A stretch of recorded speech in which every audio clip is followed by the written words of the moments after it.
Over the past week, I've been reading some very thoughtful posts and words from very smart people, some of whom say white people shouldn't be talking right now. They should be listening.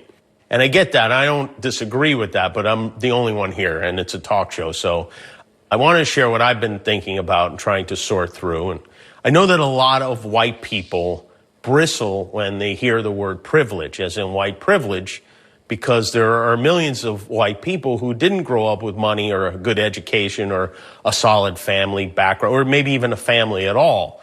So when they hear the word privilege, they go, what privilege? I grew up with nothing. I work hard. I earn what I have. Nobody gave me anything.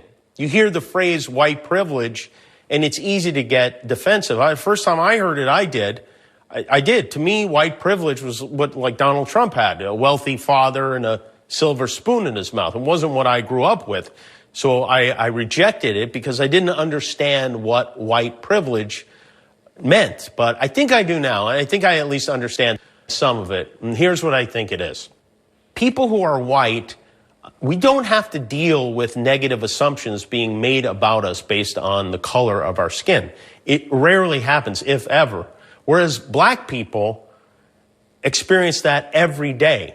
Like every day. And please don't tell me you don't ever make assumptions about people based on the color of their skin, because I don't believe it. We all do. I know I have. I'm embarrassed to say it, but I have. And so imagine, if you can, how frustrating it must be to have to prove yourself to be something other than what people assume you probably are every day, sometimes multiple times every day. Yesterday, I was watching the news.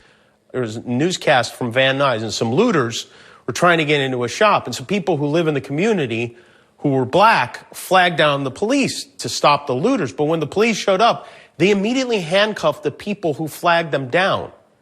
The reporter had to tell them, no, not these guys, those guys.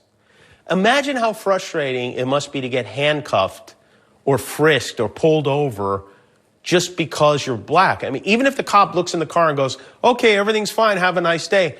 How do you swallow that and move on? I don't know about you, that would make me furious. And now imagine what it must be like to be brutalized and killed and scared that those things might happen. What happened to George Floyd was on video. I mean, how often does this happen without a camera recording the whole thing? It sounds to me like it happens all the time. We just don't see it unless it gets posted online. And then we're shocked. And black people are like, why are you shocked? We've been telling you this has been happening over and over again.